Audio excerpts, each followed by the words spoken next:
You're listening to The Ryback Show. Feed me more. Welcome to The Ryback Show Live. I am the big guy, Ryback. And today, ladies and gentlemen, plugs will be at the end of the show. We go way back. This is one I've been waiting for. This is knocking out another member of the OG Nexus, the one and only Heath, ladies and gentlemen. Baby. Oh, baby. Oh, baby. But I didn't get to hear that introduction. I hope it was good, man. I just heard machine guns again. I don't know what's going on over there, man. I don't know, man. COVID's crazy. I know. COVID's coming through the internet. Man, how you been? Man, I'm good. I can't complain. You know, spirits were high, and now they're at a medium. But I'm gonna keep pushing on. You know. You look great, dude. Man, my goodness, I feel good mentally, physically.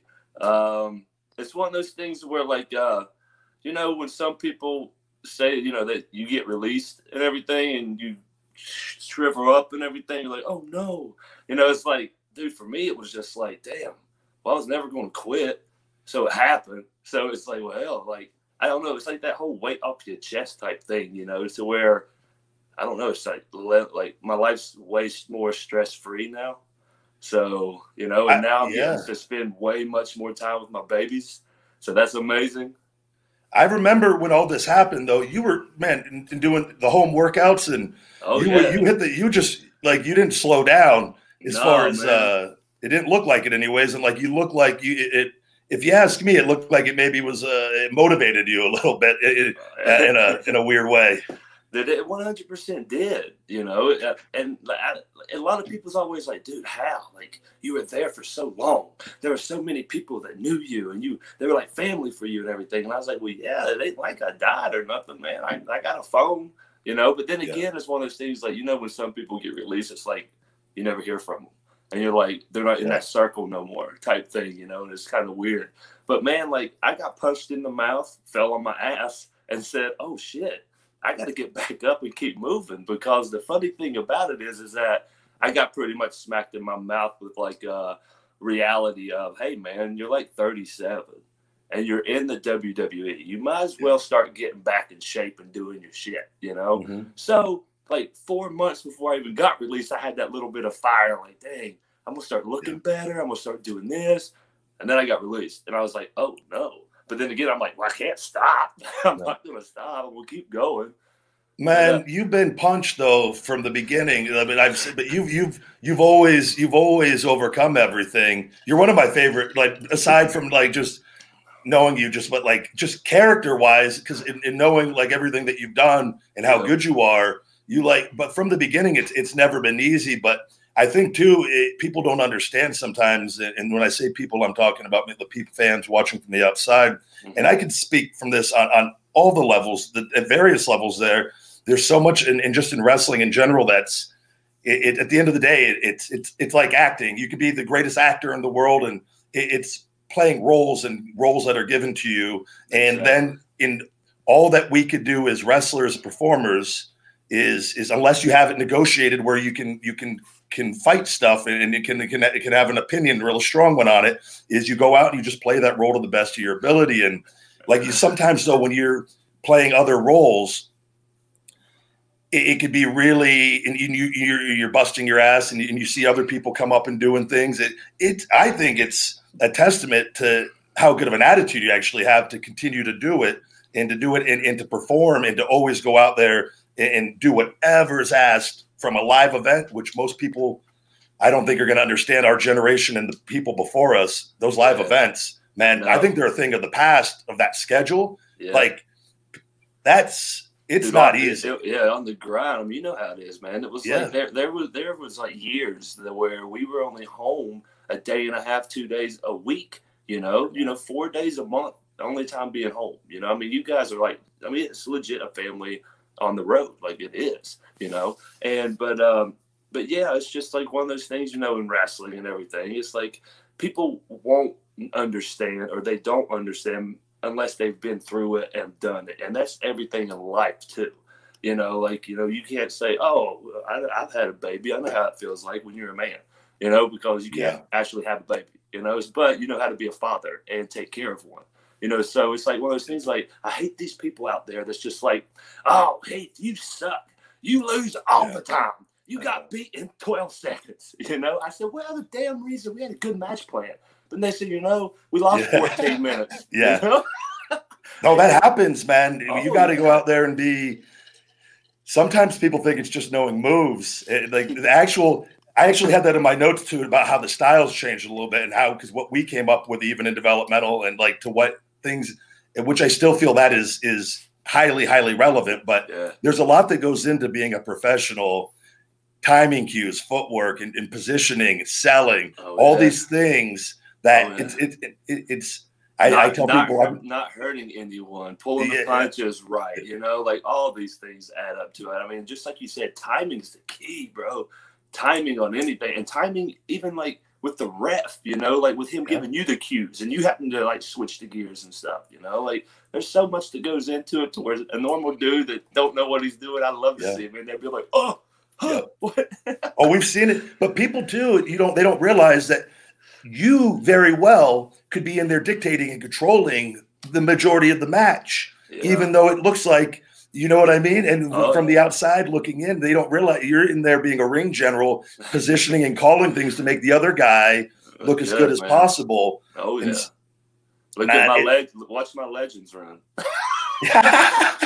You're my favorite person though, just to give a regular tackle to, because you'll take. You don't even need to take a backflip or anything, but you'll take the side deal and do it, and it looks a million times better because it doesn't look fake. Oh yeah, bro. And literally, I always tell like you and like the bigger guys, I'm like, hey, just give me a little, you know, I just need a little, and they don't give me a little, man. It just sends me like a tornado. Did I ever hurt you, Heath? Me? Yeah.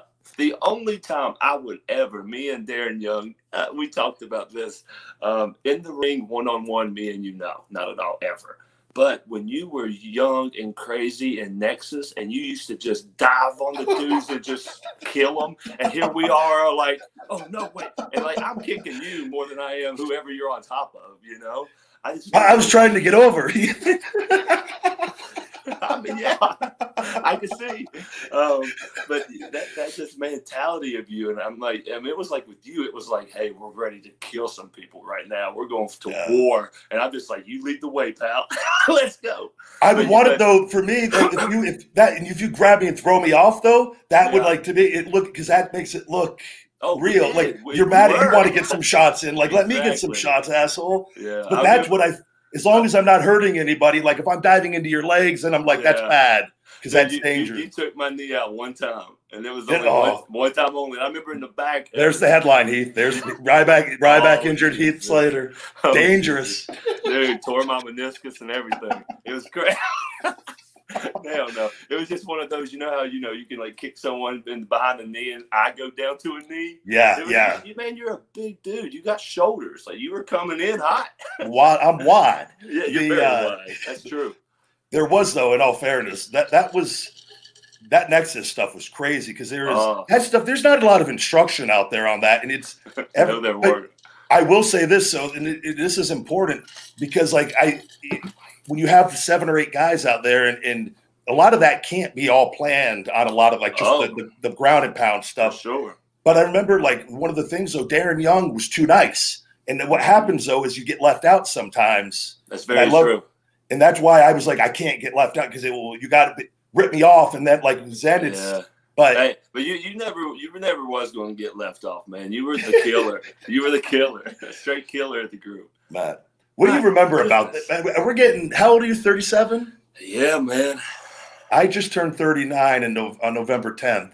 I feel better than ever now, though. I did when I left WWE. I got my ear and nose fixed when I left, and I lost. I couldn't work out for like 3 or 4 months. And bro, you've been needing to get that fixed forever, bro. Dude, oh goodness, I couldn't breathe through my nose my whole career, like since Deep South. At all, dude. You know what? I realized it. I was in the trainer's room. This was my last year there. Roman got his nose broke, and the trainers and they go, "You got to get this fixed," because he couldn't breathe through his nose. And I'm in the trainer's room. They were working on my back, and I go, like it just happened like a week before. I go, you're gonna get like I was like, you're getting that fixed. I didn't realize like you I could. just like ow no, but like I didn't. I just was so used to it breathing through my mouth. But once I got it fixed, I was so mad at myself. I go, I could have breathed so much better. You should have done it way sooner. Yeah. Like hey, he couldn't breathe. Again, you know, our mindset then you gotta rewind a decade.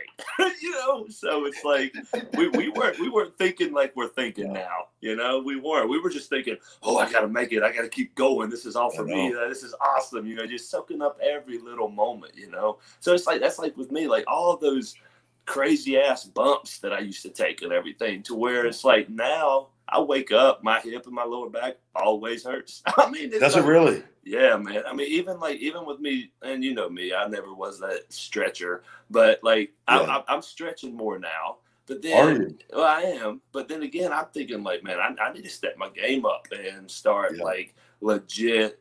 Hey, man, you're getting up there. Like I know you can probably go another 10 years to 47. Yeah. But I don't really want to go after 45. So it's like I need to find this. Like you feel the best you have ever now. And this is 10 years from all this crazy stuff we were doing. Yeah. I need to get there to where I feel good as an older man instead of being like, damn, I wish I was 22 again.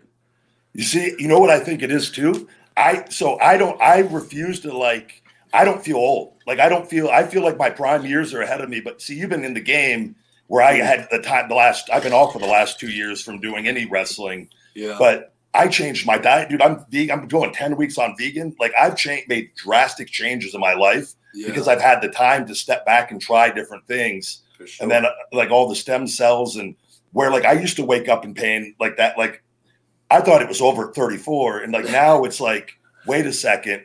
I don't ever want to lose this ever again. For sure. But I think it's just sometimes I think it's how we talk to ourselves because you get caught up, like you say, like, oh, I'm old. I'm like, wrestlers, man, their best years used to be between 35 and 45, 47. Exactly. Like those are the money years. Yeah. Like, that's when you're confident, like too confident in yourself, you know, to where you can be like, hey, I'm ready for anything. You know? You just need the body to hang in there. That's just very true. To be able to mentally do it. But I mean, that's her whole thing. If her wheels don't work, you know, and her limbs, we can't do nothing. You know, I mean, don't get me wrong. I don't mind to be a manager, but then again, I like to go out there and perform too.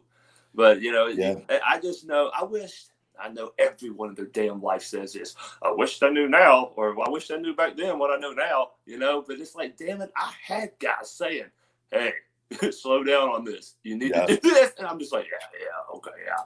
And then now look at me like, I'm like, damn, I should have listened. Heath, I talk about this all the time, actually. I feel like I've actually living the movie.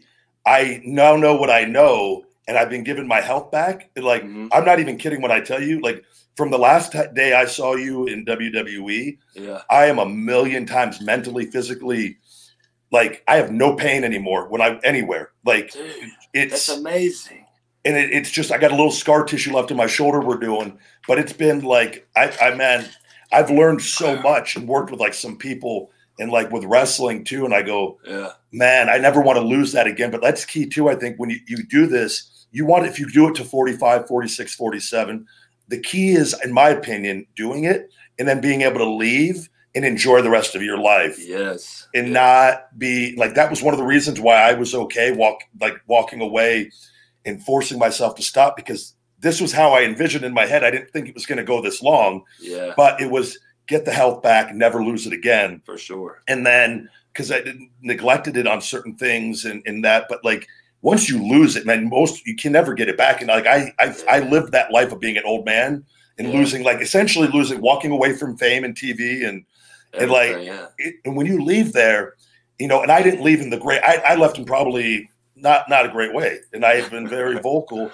and you got guys that are there. Trust me, we know you're very vocal. Yeah. Oh yeah. I'll tell you what's on my damn mind. I know. I like that. I wouldn't change it at all. No, but you're one of the reasons, by the way, I wrote that whole blog on pay structure and pay scale. And like, you were in my head on a lot of that because I knew just from different things Bro, me and you've had a lot of conversations about it too, man. You know, and being there, seeing it is a different thing too. Yeah. Right? I mean, and I'm grateful.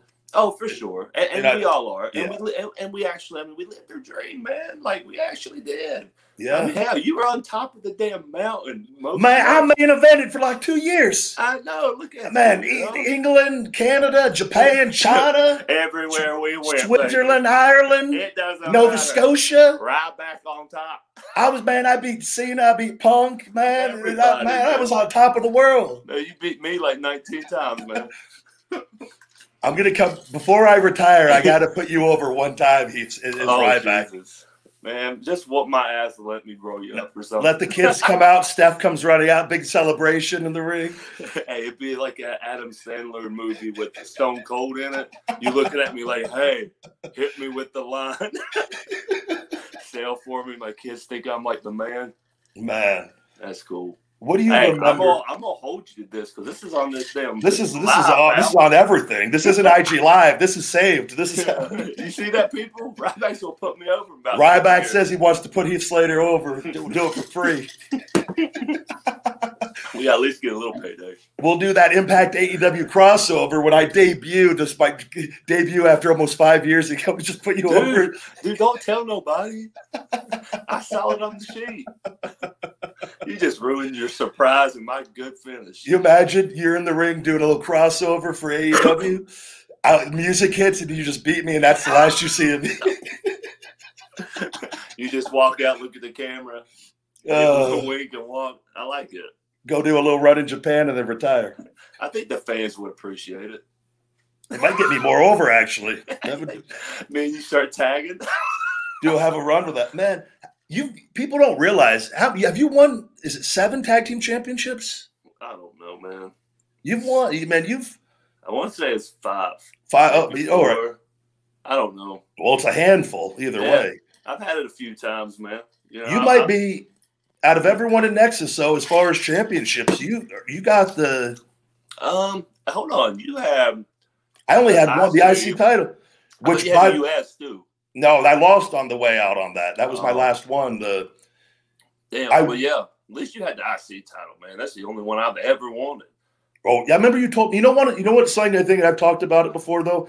One of my favorite. People ask me all the time. One of my favorite moments in WWE. Yeah, it's the match sucked because of the Mark Henry's pod broke, and then everything. I was the next one out after that. My hot comeback was supposed to be against Stu and somebody else. Stu was already out of the match, so everything that was planned was out.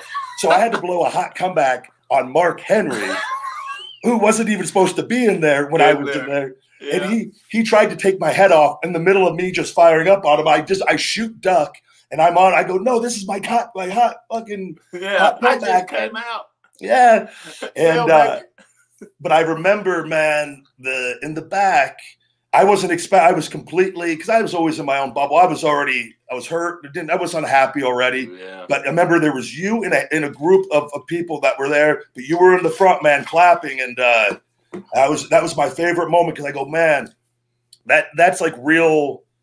It was a cool moment. Yeah, it's friendship, man. Yeah. It's fair, man. Like I love you. I've always loved you. I've loved you.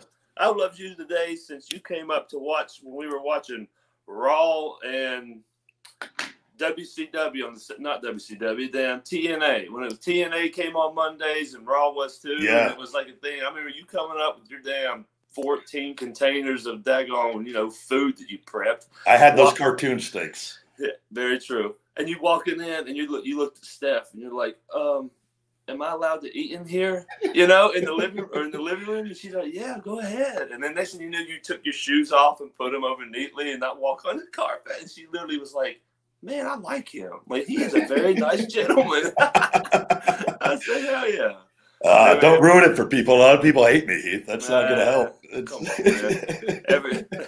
I'm sure there's some people that hate me too. No, we lived in Mallard. Was it Mallard? Not Mallard. Bayside. Yeah, Bayside was the road. Was that the name of the complex? It was Bay something. Shit, I forget, man. That was a while ago. You were right below me, man. Yeah, you and Dakota Darso. Yeah, smash. And I remember you guys, and Brett DiBiase was around, and there always used to be little BBs all around. Like there'd be BBs all by my apartment. Oh yeah. Brett was out there firing those damn BBs all the time. I go, man, look at these damn BBs all over the place. Yeah, I remember they would always try to ambush people, man. I got hit too many times to where like I went and got me one.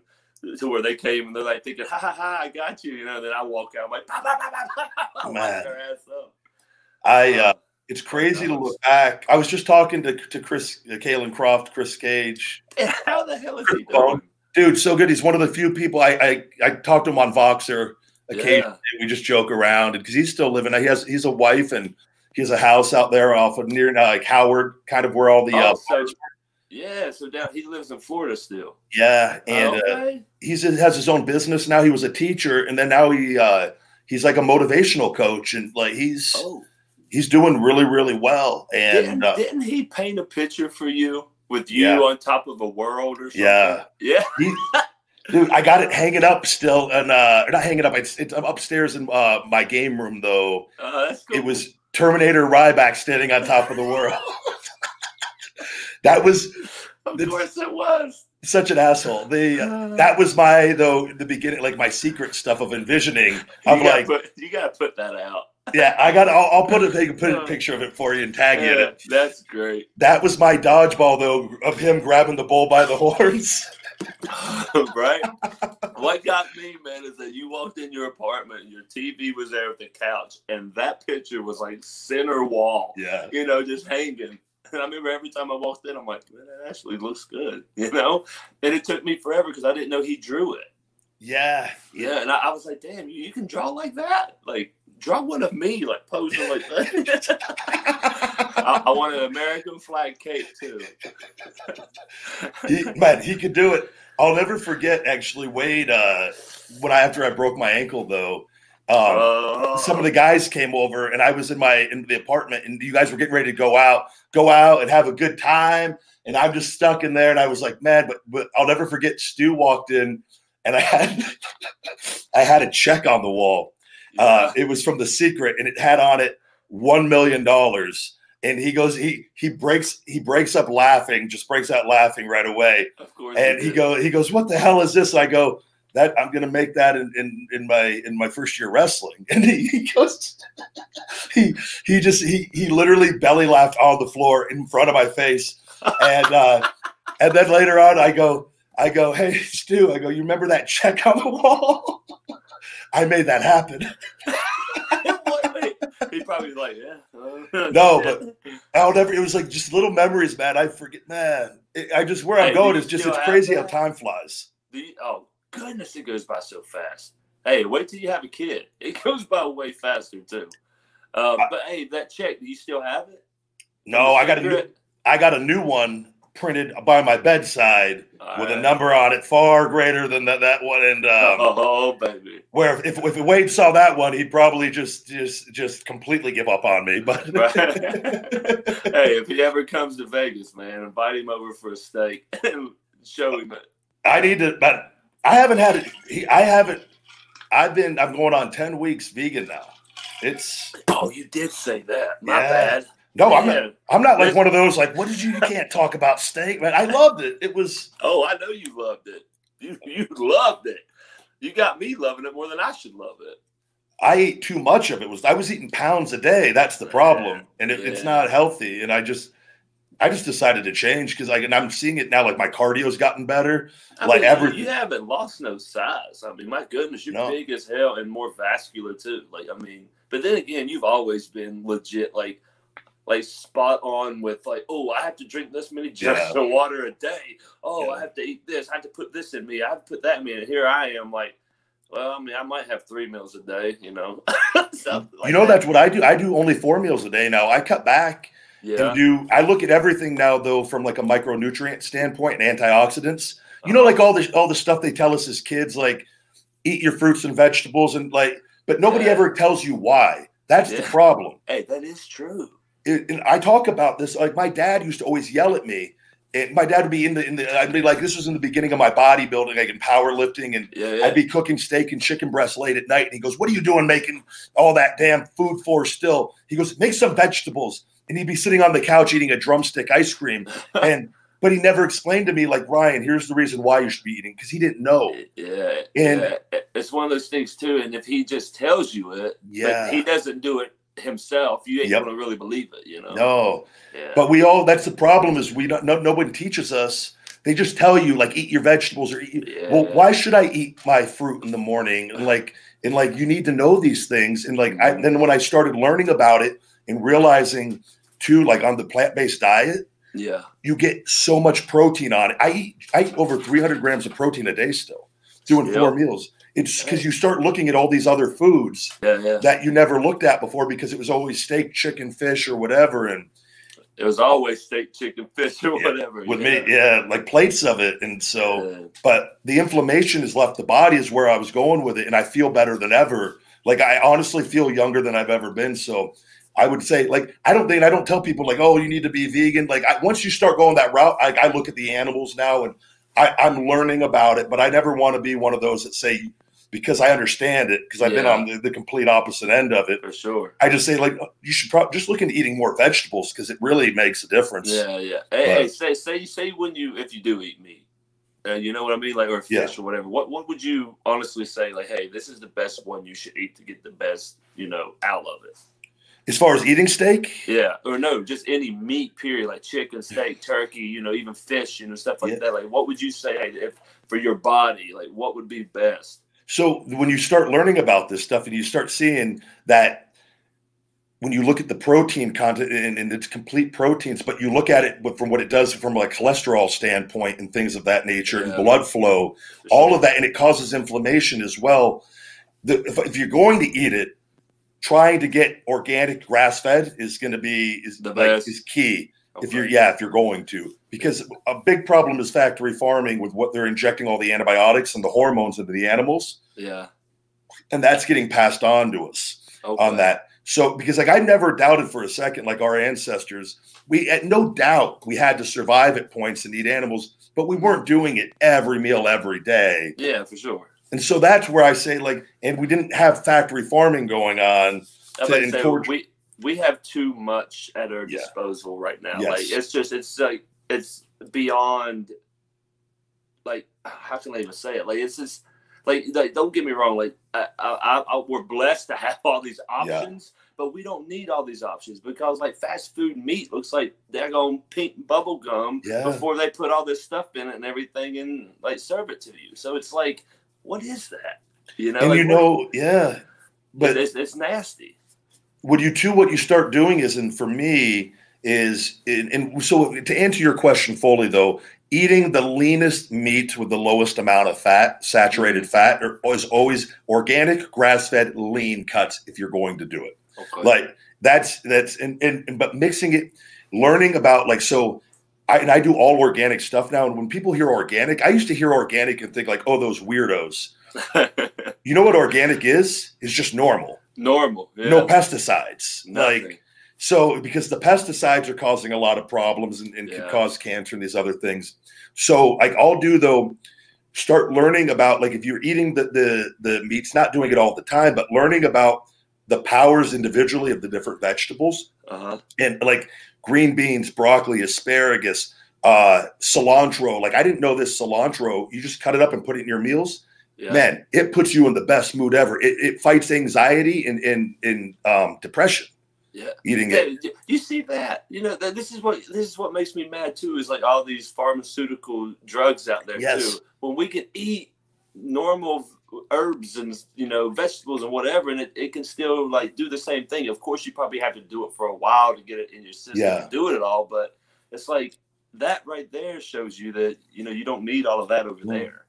I tell people though, and it's an important thing though, I say, if we fix our food, we fix our mood. And then if we fix our mood, we give ourselves the best chance to be motivated. And when we're motivated, we tend to be able to have more success and be happy because it all starts with our food, because life is energy and what we are consuming directly affects everything else. Yeah. So it's the one thing we're not taught. So it causes some problems there. So that's why I try to I feel blessed to be able to now to be on the extreme ends of it, of being probably my damn theme song is called Meat on the Table. No. I'm a fraud now. Meat on the table. Tell me this though. You needed to get like a hey, here's a 10-minute food survey, like a need to know thing. And you need to just pick out like cilantro, green beans, carrots, whatever, and be like, did you know that carrots actually do help you see better? You know, well, I'm putting what the team that I have for Feed Me More Nutrition, actually, we just started putting those out of the benefits of the individual carrots, mushrooms, olives, cilantro. Oh, no. We need you in the kitchen. Oh yeah. Cooking with the chef. Talking about it, doing it, you know. Like that's what I like to see. And if I want to see it, I think other people would too. No, you know what? I get that all the time on my Ryback TV when I do my food videos, because I'm doing all vegan food now. They go, "Will you start cooking?" Because I do my performance meals where I cook all this, and I actually got a thing now that can actually follow me, a camera that will. It's a Bluetooth thing where it will follow me in the kitchen, where I don't have to even have anyone recording me. Like I just bought it. Yeah, it's like, but you put your camera on it and you turn it on, and then it locks onto you, and it stays on you no matter where you go. Hey, that's pretty cool. So now I could do my cooking show once a week, probably on Ryback TV. What are you gonna name it? I gotta, because I got, you know me, I got gimmicks for everything. Yeah, I know you do. I think I'm gonna. Do you smell what the chef is cooking? But it's gonna be SHEFF to Skip Sheffield. I like that. I like it. Or Chef's Kitchen. The chef. Skip's Kitchen. No. The chef's kitchen would work, because I might get a lawsuit from The Rock if I do. Do you smell what the chef is cooking? Maybe. I don't want to even touch anything. Yeah. No. He's the Hansel of 2020. He's too hot. Yeah, he's the man too. You don't ever want to say anything bad about The Rock. You got like 200 million followers. You kind of can't really. No. You know? What do you? I can't say nothing bad about it. He just launched his own natural supplement line like in a second. Like he just do whatever. Anything he wants. He had a float in the daggone Macy's Thanksgiving parade. And the float was that daggone tank top picture from the 90s. He's the most successful wrestler. And even outside of wrestling now, like he's just success walking, man. Yeah, he's walking success. Everything he's done. And I'm like, but he's also, though, it also took him a little bit after he left wrestling, where he was kind of quiet for a little bit, but he was grinding, and like that's where that patience kicks in, and just and then all of a sudden, man, he found himself. That Scorpion King movie, he was like his first really big role. Big one. I mean, and then after that, is a Tooth Fairy, you know. Yeah. That's one of those like, but then again, it's Disney, so you're like, dang, it's Disney, heck yeah, you know. Yeah, but it just the momentum just took over, and like it's man. I always look at that because wrestling can stereotype you. It makes it. I can speak. It makes it difficult. Like everywhere I go, people say, "Damn, Heath Slater." Yeah. Hey, you Heath Slater, right? You know, and I'm just like, dang. Like it's. But then again, I was Heath Slater for 14 years of my life or whatever. So you think you'll be Heath Slater again? Because a lot of people, the one thing I want to know, and I see this all the time with you, is we've seen the success and I say success in terms of the roles played of Drew McIntyre, Jinder, and as the leader of three-man band, I think everyone wants to see Heath Slater, have the big run. Do you see it happening here? Man, it's one of those things. It's like, who knows what the future? You never know. No, exactly. It's one of those things that we're like, if WWE wants another good story from a man that can actually pull it off, it could be good. And then again, there's history behind it, and there's like real life history, like friendships inside and outside the ring, like what we have, and all us boys, So it's one of those things where like there's so much stuff they could do, and it could be very good. But then again, it's one of those things where like, who the hell knows? I don't know where I'm going to be at in 2 years. I don't know what's going to happen. I have no idea. Would I do it? I mean, hell, who knows? I mean, if the time's right and everything's like adding up, yeah. But then again, if the time's not right, then I might have to miss that boat. Man, I think you need to call out Ken Shamrock on Impact. Just call him out.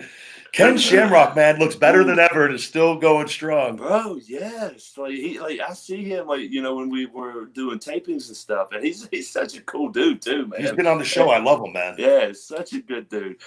But he is legit, like, you see him and you know he's like, you know, 50 some. But you're like, dude, he would whoop everyone's ass in here. Like everybody, he looks good.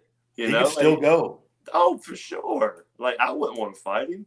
I would love to see you two fight. Oh, that'd be, man. I'd go in to Skip Sheffield to protect the character. Exactly. let me be the referee, man. I refereed a few times. I'll go. What's Skip Sheffield doing at Impact? The Impact Zone.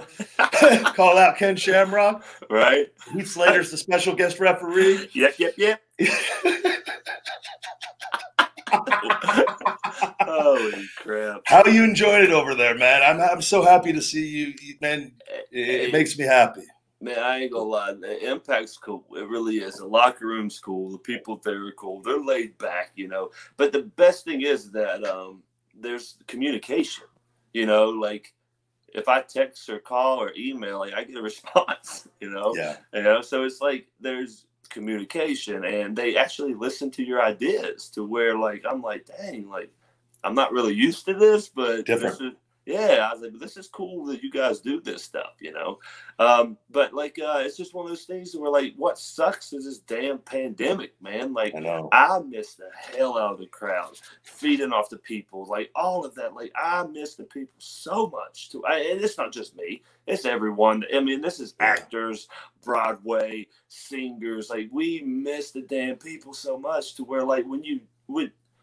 It kind of feels like a practice match when you walk out there sometimes, you know, but you're in full gimmick knowing people's going to see it. So you got to get in the mood, you know, but my goodness, the energy from the people, I miss the shit out of. That's pro wrestling. Oh, 100%. It totally is. But the whole Impact situation, like, man, like I can see myself there for a little bit, just to legit have fun and find myself again a little bit, you know, and just, you know, find new things out and everything. So, but no, it's cool. It really is. I remember, because you said practice matches, and I always remember in all the developmental, that's what it reminds me of, which is a testament to all of you going out there and performing, because you're doing TV without because pro wrestling takes the Hey, that's my great pair. That sounds like a big dog. Bro, he's huge.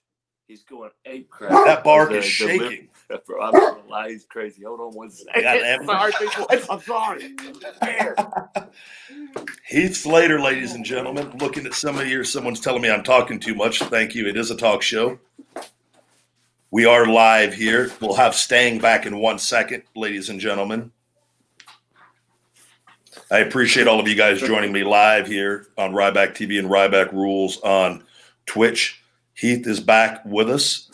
I am. Sorry about that. No, baby, we're live. It's cool.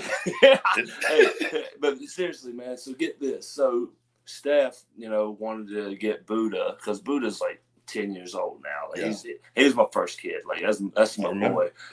Yeah, you know him. So he's getting up there, so he started getting lazy as shit, you know, just sleeping all the time, laying around, not really wanting to play. I'm like, bro, we gotta get you a buddy, man. Like, you need a friend. And then next thing you know, Steph's friend had this deal on a Great Pyrenees puppy, and it was and it was a monster of the litter though. And I'm like, are they big dogs? And Steph was like, oh yeah, they're big dogs. I said, okay, yeah, I like it then. But I didn't do my research. They're huge, right? Oh my goodness, bro! He's a polar bear, and he's only 2 years old, and he's taller than me. Like it's insane. So it's one of those things. What are you doing? I'm not talking trash. Calling me out. Babe, I'm live here. I'll testify for you.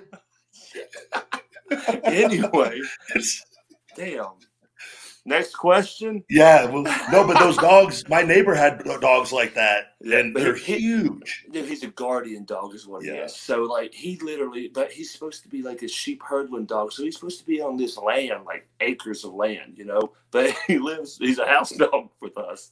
But he's so big, and he like patrols like a soldier. Like he'll go to a window and just Really? watch, and he'll go to the front window and watch. He'll go up to the top of my steps at the stoop and just watch out that window. He'll patrol the rooms. He'll go to the door, jump on my door, like open, open, open. I'll open the door. He'll go and patrol the fence line. Like it's like I have a damn soldier at my house. Anybody walks by my house, all I hear is and I'm just like, Bear, stop, man. They're just enjoying the day. He's like, those dogs are intimidating. I used to be, when I was a kid, I was afraid of my neighbors' dogs because they were so big that they could overwhelm you easily if they want. For sure. They're great guard dogs. Oh, he is. And he's very gentle with the kids. Like he's a big cuddle. Yeah, he's a big cuddly, like.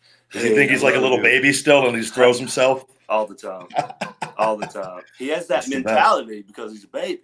But he doesn't realize that he's, 120 pounds and 6'2" when he stands up. Damn. No one's coming over to that house. Bro, I'm telling you, if you think about breaking in, it's going to be hard. But I was going to tell you, though, the as far as with the matches, I remember down at FCW, one of my favorite things is when people would be doing the practice matches, you'd always scream out, "Go to the top rope." All the time, man. It was Dr. Tom or whoever would just look over. You just go to the top rope, and people sometimes would. If it was a new guy, they would go to the top rope because they thought like Heath is telling them what to do. Like it's. I'd be like, grab a hose. And that's what Doc would tell you. Just shut the fuck up. Doc would always, hey, shut the fuck up. Oh man, Dr. Tom, man, that guy. One of my favorite. I credit so much to him as far as just treating me good. It was kind of coming in from different places, but he was the first one to because I had a little bit of fear in me with like my training early on and just kind of the wrestling business. And I remember, I'll never forget when they let me Dusty had switched me from Ryback to Skip Sheffield. Yeah. And I had a conversation with Doc. I was like, what do I do? And he just goes, go do whatever you want. Go get over. And I go, I could do anything I want. And he goes, whatever you want to do. He goes, I'll tell you if it's not good, I promise. Yeah. And that was the first time anybody ever, I never had that because I usually would get in trouble if I did that. Of course. And I was like, and that was where I actually started having fun. And I credit him for giving me that. And it was just being normal, like being a good person and a good trainer where he was able to adjust to the talents and he didn't. Yeah. He's like a chameleon, man. Yeah. Or he's just a very, very, very, very good listener. And it's one of those things like when he talks to you, he listens and he talks to you. That he can go from a serious conversation with you right to me just to crack up and goof off. And then me and him can have a serious conversation that pretty much ended at him looking at me doing this. You're stupid as hell, man. Yeah. And I'm like, damn, Doc, come on. But I agree with every statement that you just said. Like that man can get a hold of you and he can just sit back and watch and know exactly what to tell you and just find out all you can say about him is that he's a genuinely great human being, a great coach, and I want to say just a damn good friend. Just because I know for a fact I can text him right now and he's going to text me back. He will. He will. So I don't know. I miss the hell out of him. I miss those times. Stupid not picking him up. If AEW or even Impact, New Japan, get him as a producer. Shit, come on. He has great ideas. I really hope he would go to Impact. I mean, AEW, either one. But because having minds like that around, especially for the younger people, are so important to learning to passing that knowledge on. Because today's wrestlers are more athletic than ever. As far as the athleticism, totally. But the psychology can sometimes that takes time. I think we all forget that I remember when I came in and what I know now compared to what I didn't know for the long. You know what I mean? And I think sometimes people I try to look at things as a lot of guys are on TV younger than ever because there's a new promotions and you forget people will rip them apart, but it's they're still early on in their careers. You got to babies, man. Yeah, they really are. They're learning. They're still learning. I'm still learning. It never ends. It doesn't. Yeah. It really doesn't. It does. And it's crazy because I'm like, damn, I've been in this game for a while, man. I should know some of this shit. Yeah. but on a real note, man, like I still learning, man. Like it's just crazy. And then some of these kids, man, how they're like sliding on their knees, jumping through the middle and bottom rope into a DDT and shit. I'm like, damn, like if I tried that, like it would be ugly. Like so ugly. Oh, I might try one day and just get stuck in the rope. That should be the character. You can't pull off any of it. Hey, let me at least try to get a push first, and then I can go back to that goofy do like a Santino Marella character of that, where you try to be all the cool high flying guy, but you just can't quite. I go to the top rope to try to flip to take the back bump. You be on Botchamania every week, man. Just every week. Hey, I don't think I've ever made Botchamania. You never botched? I mean, I'm sure I have, but then again, I might be a good adapter, so I just adapted to it. To people are like, "Oh, he just was shaking his hips," you know. No, but seriously, like, I would like to know. Like, I would like to see if I was on Botchamania because I love watching that set. It's good, man. It's so good. But it happens to everybody at some point. Everyone, yes, it does. People won't let me forget. Because I used to do all the power moves and catch guys every night off the top rope and man, there's so much people didn't see. But then there was the one Tenzai one on TV, the Shell Shock, where I couldn't get him up, which I got him up the week before. But that one, and then Paul Heyman on a live event, and where I couldn't get him over my head. And people are like, "You botch all that." I'm like, man, it was like 2 out of like thousands. Like exactly. And you had 3 people on your shoulders once. Yeah, like there's but it is. You gotta just. It's the price you pay of being on TV. Very true, and it's the price you pay for being a big dude wanting to put everyone on your shoulders too. I know. And Tenzai's huge. He's huge, and Paul Heyman's shaped so awkward. So he didn't. Yeah, Paul didn't want to get. Paul wanted me to pick him up like the other guys I used to pick up for the Shell Shock, where I used to throw him up over my head rather than pick him up like the angle slam kind of. I remember I go, Paul, I don't think I can get you up that way. You'll be fine. You're strong. You're like rock. And he walked away, and I'm like, no, there's no way I'm getting him up. But me, I'm like, whatever, we'll try it. Like, for sure. And then we get out there. I couldn't clear his stomach over my head. It was too. And I was like, it was physiologically impossible to like get this guy. The dimensions were not going to work. And then he starts freaking out. Like he goes, oh God, and he's moving his feet. I go, Paul, just slow the hell down. And then I picked him up and said, get him the deal. And man, it was. You should have put more baby oil on top of your head, man. They slide back up of it, It was my fault. I wanted to ask you, man, if you were to, though, I'm not going to take up too much more of your time. Yeah. What would you say was your favorite moment at Nexus? SummerSlam, if we wouldn't have lost. That's a fact. Yeah. Everyone knows the story. It's out there. But damn it, we showed up at LA winning. We all thought we were going over that night. Bro, agents told me. Yeah. We were going over. I don't think anyone told me anything, actually, but it's 4 hours before, like. Oh, that's right, yeah. It changes everything, and I'm just like, what the hell just happened? And then, we all know what happened. And then we're just like, what the fuck? But that moment, that main event with all those guys in there with us and Bret Hart. Dude, I know, We wrestled. I took a chair shot from Bret Hart. You wrestled Bret Hart. Oh, I wrestled Bret Hart multiple times. There's so many times, and I'm so proud of it too. But he wanted to work you though, didn't he? He knew he could go in there and have good matches with you. Yeah, man, and that makes me just smile because I was a Bret Hart fan. Man. Did you have like a Bret Hart stand? I had the glasses and stand. Man, he was. I loved all the power guys, but for whatever reason, I loved him and Sean because they could work, and I didn't know it, but that was the reason why. Yeah, that's true though. It is, and just being able to get in the ring with him and have some fun. But it was like Madison Square Garden, sharpshooter him beating me. In Calgary, what's that big arena over there?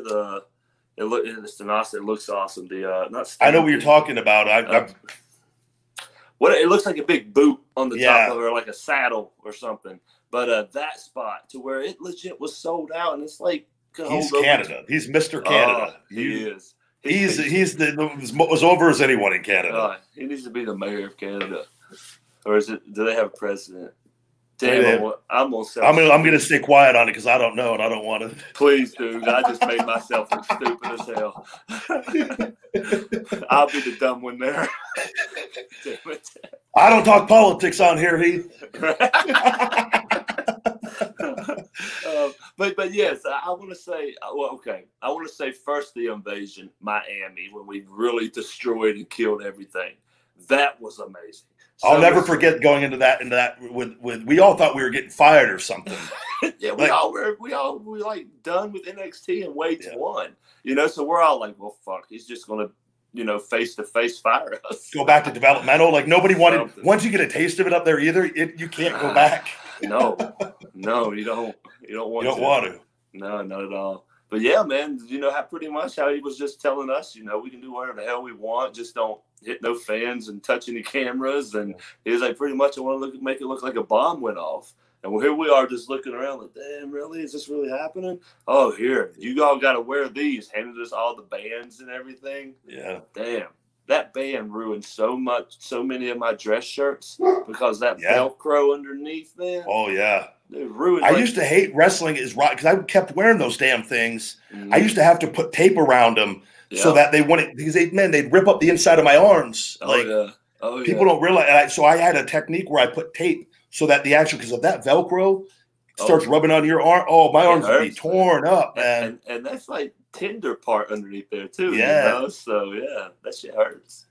Oh, man, great memories on that. And I remember Jericho pulling us aside and saying, and it's so funny early on that, he goes, you guys don't realize what you have. Like, he goes, you guys, because he was a little hot, because I think we had a live event match. They didn't go great. There was some, I don't know what. The match didn't go, the crowd was great. But we needed to step up because we got thrown into the main event, and there was a lot. We're all trying to work as a unit all of a sudden. Sure. But it was one of those, and he just it was kind of like, get your shit together. You're in the main event now. But it was like, you guys, you may never be in the main event again ever after this. Like, you don't realize what you have right now. And I just remember like thinking like we look back, I go, man, how true is that though? Like, and I was blessed and lucky to come back and do some stuff as Ryback. But when you're in the main event and he had it taken away as that, it's a very special thing. It's so true, and I totally remember him doing that too. I remember that blatantly, him being like, "Hey, this is probably going to be the most, the top of the mountain you're going to get." Important thing in your careers, possibly. Yes, and it's so true though. And we're looking around like, man, we're main eventers. Yeah, man, come on, man, I'm young. It's, man, you hear that crowd? Right? That's for me. We don't realize that crowd, those boos, because we're working with really over people too. Over as hell. As over as anybody at the time, man. It was it's true. Yeah, but it was a lot of fun, man. It was good memories, good times, good fun. And then Hawaii happened. I know, man. I'll never forget it. Damn, I'm grateful for all of it. And I'm hoping one day, man, we'll see what happens with everything. That's true. One day, who knows? Who knows, being real? You never know, yeah. I just remember you being the most strongest mentally and just focused dude on the team. And I remember when that happened, everybody just was like like the winds went out of the sails a little bit. No, I felt so bad because it was you're letting everyone down essentially. I mean, you were in battle when it happened, bro. Like I know, but accident. But I just remember that period, and I always say, man, you guys and PJ always came and guys, you guys came over at various points. Yeah, Wade would always go eat with me for that. That was a tough deal, man. That whole thing. Sure, yeah, but I'm so grateful. It sucks because it kind of forever changed me in WWE, but it also allowed me to have my mindset that I have now. So I'm grateful for it. As much as it sucks, I'm grateful for it still. Yeah. But I must say, and that's you getting stronger, from that point on, and it changing yourself and adapting. I would never have been able to have the main event run as Ryback if that didn't happen, because that put a chip on my shoulder. That was what kind of changed me forever, I think. Yeah, very true, man. Yeah, and I was too nice. Yeah. No, but it was. I would never have spoke up for myself. I learned to speak up because they fired me, and I had to speak up for myself. Oh And yeah. and Dr. Tom actually helped me a lot with all that. But like that's where I learned. I think that's where I say I became a man, as far as like learning how to take care of myself and like. For sure, So man. a lot As of you good came should. from that. I still remember that. You tell me, yeah, they trying to fire me. I said, no, you ain't. I literally no, you ain't. I might be the only guy in the history that they fired. I got the paperwork and they didn't fire. Dude, I know, it's crazy. And I came back and had the whole run as Ryback. It was it's insane. They probably thought, dang, he has us in a great lawsuit. We got to push him to the moon. It was unfortunately. Hey, and then you looked like a machine. Your music was damn badass, and you came out looking like holy. It was real though. I was angry. I was like that was. I used to sit around the ring though, and I know they got microphones. I used to know. I remember talking to Darren, whoever was down there. I'd be, fuck this company. This was when I was back. I was so angry, but that played out on TV in a working way because I was like, ain't nobody firing me and stopping me from doing this now. But then it was also the thing that also limited me, I feel, but it is what it is. Yeah. So, hey man, through and through, here we are. We still good. We got our health. You got your family, everything, damn man. Right, man. I think our best years are still in front of us with everyone. Stu's back in the game, back at NXT commentating. Hey, who knows, man? He might want, Nexus to come back for a second. You never. Well, I don't know. It's going to take a lot to get me back. I mean, it's going to take a couple years for me too, though. So, I want to before I wrap up though. How are you feeling with everything? I know you had the injury with the groin deal. Damn, man, I know. You just get back. You're going. I blame it on there being no crowd. You don't have the energy. I wasn't warmed up, man. Honestly, this is what sucks is that, like we were talking about before, the garage workouts, me getting released, me getting a fire, me getting focused mentally and physically, and my life group has legit helped me a lot from that. I've been going to church more, and my preacher, Nate Seaman, he's awesome, man. Like, he is just a genuinely great dude, my age, we get along, So I feel like, and Steph, man, she's been in my corner. I mean, you know that, You got pictures for people to go look on social media, man. Literally, when you say, man, you guys have been together. She's been with you from the beginning. Yeah, man, since like 15 and 17. So you look the same too, man. It's crazy. I age like a fine wine, baby. But the whole mentally focused, ready. I went into that damn match and I was supposed to fucking win it, So I'm like, damn, oh god, yeah, and I'm like, hey. I'm going to look good as hell. This is your big moment. Man. I'm not laughing at you. I'm just like, that's like out of the damn movie. With you. It is. It's going to be a book, man. I'm going to do a book. You're going over at WrestleMania, man. Exactly. So I get in. 3 moves I hit for the last 15 years of my damn career. All the time. All the time. I slide in. Hopkins or, Myers now throws that clothesline. I duck, hit that neck breaker, and it felt like someone stabbed me in my damn gut with a knife. I said, oh, God, what the hell's that? So I get up. I hit the leg lariat thinking, whatever, I'm good. I hit the leg lariat. I just dropped to my face. I said, what the hell's happening? I'm trying to pull myself up. I'm like, you got to be kidding me. I hit my big knee on the big Reno Scum brother. I go to the top rope and like they got a picture of it, and I think it's the one I posted right there. I literally looked at the ground. I said, "I'm fucked." This is it. Like and I'm that guy. Like even if I'm supposed to win, whatever, But if I can't contribute, afterwards, like why should I even do it? So it's one of those things where you knew you were hurt bad. Oh, bro, I could. It was. I've never felt pain like that. Like I really haven't. Like it literally felt like every time I moved, someone took a knife and was just, just twisting it. And I'm just. And for people listening, that's a low abdomen. That's like is it a hernia or a core muscle tear? That's just it, though. It wasn't even a hernia because the person at the hospital said, "Oh, you have a hernia," So that's what everyone thought. And then I went to a hernia specialist here in Charlotte. And he's like, "Yeah, bro, like that ain't that. Like you ripped your abductor muscle off the bone. Oh, and you slightly tore your groin." And I just was like, "Oh no." I said, "Do I need surgery?" He was like, "No."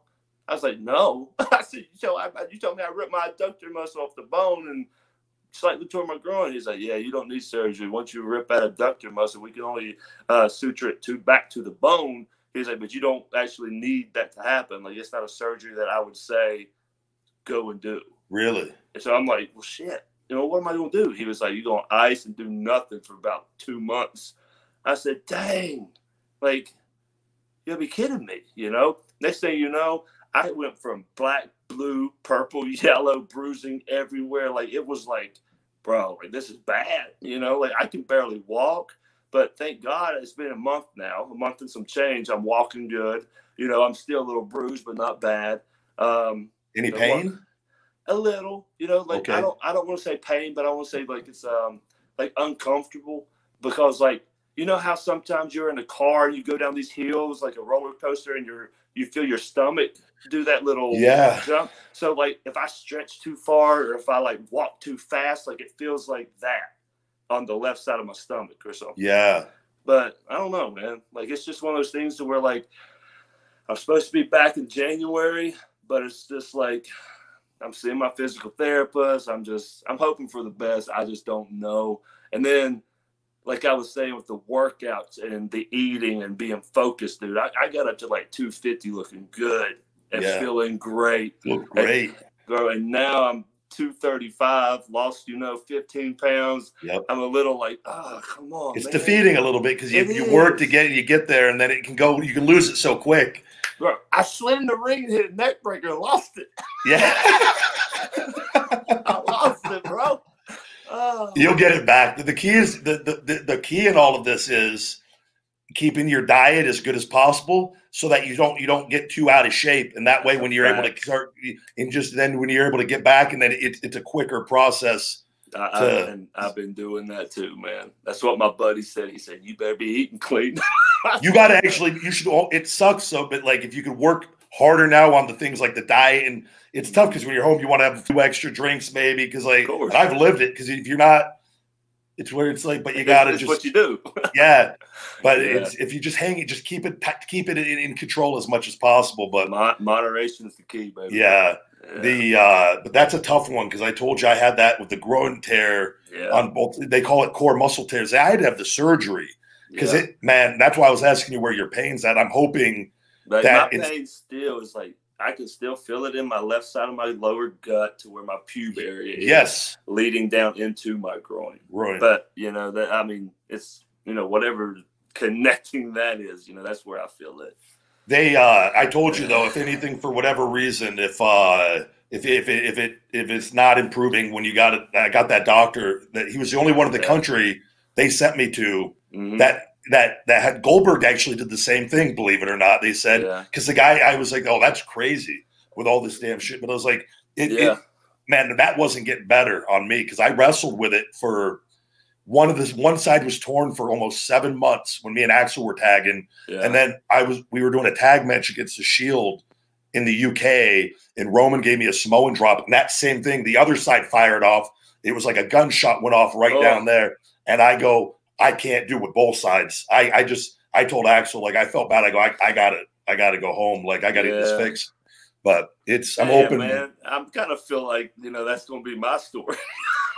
But at least know it can be fixed. That's like one of those things. Like I know my right side's compromising from my left, and I know like I can feel other muscles getting. I don't want to say weaker, but more like more tense, I guess. Yeah. Just because I know they're compromising for what's going on in the groin and stuff. It's the worst pain, and it's your core, and you can't. It literally. I would. And no joke though. But if I would look into seeing if they would maybe just schedule something with the doctor, the guy, just to get his because it'll save you. It'll end up saving you a month at the very, regardless, and like at least it'll give you peace of mind because he's the only doctor that was 5-6 years ago that was doing it. Maybe there's more now. Yeah. But it's such a rare injury. It is. They said a lot of people that's like NFL punters. Yeah, and it's not common players. Yeah, like they're the soccer. Ones that's what they told me. They're the ones that usually get that injury and everything. But hopefully, because I tell you, man, it's the toughest pain I ever. It was It's a bitch. It is. Yeah. I ain't gonna lie. No, that's what I feel for you, because I never want to, like, I didn't think it was ever going to go away. Like, even after they fixed it, I was scared when I came back. I had the black and blue everywhere, man. It was, it's bad. Anyways, man, I don't want to take up any more of your time. I know you got your family, you got kids. And I do have kids. They need their daddy. We're about to make some snowflakes. Man, I makes me so happy to see you have everything. You have, man, with Steph and the kids. It's going good, man. Yeah. I can't complain at all, and that's a fact. Just enjoy each day. You have success and happiness already. Damn so right. That is, I tell people, and I've learned it being home. I go, man, success ain't winning no WWE championship or any. No. Success is having peace and happiness. And I found that in my time home, and I feel like you have that with your family. Yeah, and to me, there's so many people that have that never find that, no matter how successful they are in life. Yeah. And I was like, that's true happiness and success. Yeah, nothing beats a peace of mind, man. No. So tell them I said hello, please. And, I will for sure. Anything to Instagram, social media, to any buy your T-shirts for Christmas? Oh yeah, they're so good too. Yeah, Instagram is Heath, Roman numerals XXII, and that's with Twitter too. I got Cameo. I'm on Pro Wrestling Tees. I'm working with Grudge Match brand. Like, you know, we got some stuff going on happening. You know, collar and elbow. I've got the Stein shirt out. It's like ugly as hell, but people might like it. The collar and elbow shirts are my favorite, man. They're so comfortable. Yeah, they are, man. They're and the people that's like running is like some good people too. Is it Al Snow run that or no? Well, Al Snow's like the head of it, you know. Okay, yeah. And then you know, you have Dave Hero and you have Rod and all that stuff, like other guys that like is in office. So it's some good little crowd up there, man. I actually did this damn signing in Kentucky at this Lemon Juice McGee's. That's his name, Lemon Juice McGee. That sounds like in Kentucky. I lived there for 3 years. Yeah, right. Like some comic cavalcade thing, and it's like collar and elbow has a lot of stuff to do with that too. So like, I went there and said some hi, bye to some fans and all that good shit. Is that the virtual signing thing? It was on there. Yeah. Okay. It was me and him, and then like we had like a VIP little package set because all these new rules with COVID and all this stuff. So you can only have like 4 people at a time and all this stuff. So, I mean, thank God only 7 people came, but you know. 7 more people. That don't matter, man. 7 is 7. Oh, baby, they feel my 7 happiest people in Kentucky that day, baby. They love me. Oh man. But, well, hey, we need to do this again one day. Absolutely. But we'll do this. I don't know. I think I've had everyone on Nexus now. Pretty much. I think Otunga's the only one, and Brian. We should get like a big Zoom call, you know, on this with all of us Nexus members. And we only answer for super chats, and they got to pay us for the questions and for Nexus questions. I love it. Try to set that up. Dude, I could easily set that up. Yeah, Stu might not be able to hop in. We'll get everybody else, though. Stu don't need the money. Yeah, he's making that NXT money now. I know, right? A little rich motherfucker. Hey, but for sure, that'd be fun to do if you could do it. Good deal. Sure people would like it. Yeah, no, I'll get questions all the time. So with all this, I appreciate you making the time to do it. But you know, I love you, baby. All right, Heath. Have a good one. I'm gonna finish. I got to finish the show here. All right, baby. See y'all. All right, baby. Bye. Heath Slater. Heath, ladies and gentlemen. Big thank you to Heath for joining me. I love doing the live shows for you guys, and the energy is just better. And it's always good talking to the guys you come up with. It's crazy seeing how time goes by. I can't wait to get back in the ring and be involved in pro wrestling again. It always makes my day. These conversations for me, you know, I don't care if didn't make $1 doing them. I do them. They're just it's a way to live life off the phone and catch up with people that, man, you have love and respect for. So big thank you to Heath. Oh, the black lung. Oh, man, choke there. Paying the bills time. Thank you guys for sticking around for all fan mail. P.O. Box 752740, Las Vegas, Nevada, 89136. Feed Me More Nutrition, guys. Available on feedmemore.com. Save 20% all of December with discount code HOLIDAY20 on feedmemore.com. Premium supplements, the best supplements on the planet for men and women. Fuel Meals, save 15% with discount code the big guy, fuelmeals.com. Personal videos from yours truly, cameo.com/the big guy Ryback. You can get all my merchandise for Feed Me More Nutrition. We got face masks, coffee mugs, all different t-shirts on teespring.com, the Feed Me More store. There, my motivational book, Wake Up, It's Feeding Time, available on Amazon and paperback, Audible, and Kindle formats. Your iTunes or Stitcher reviews are always greatly appreciated, guys. If you could take a moment to leave a review if you enjoy listening to this show, or the Shooting Blanks Wrestling Report with myself and Raj Giri every Friday morning. Those really, really, really do help us out. And friends of the show, Stevia Sweetened Soda, Trupanion, the pet insurance of Sophie and little guy, BioAccelerator, the company that has helped me get my health back and sending me down to Medellin, Colombia. Guys, I can't say enough great things about them. I've had 13 procedures here in the States. It wasn't until I went down there that I really, really knew that I was going to be able to recover fully, because the stem cells are so much more powerful down there.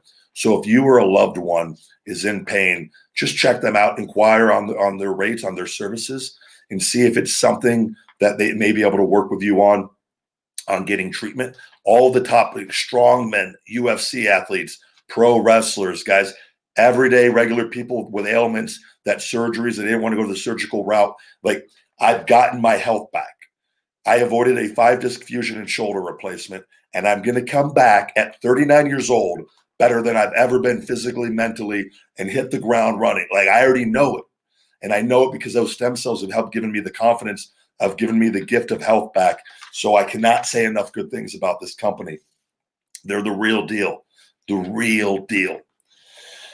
Follow me on social media. The Big Guy Ryback 22 on IG and TikTok. The Ryback Show, Feed Me More Nutrition, and Ryback TV on Instagram. Ryback on Twitter, and Ryback 247 on Snapchat.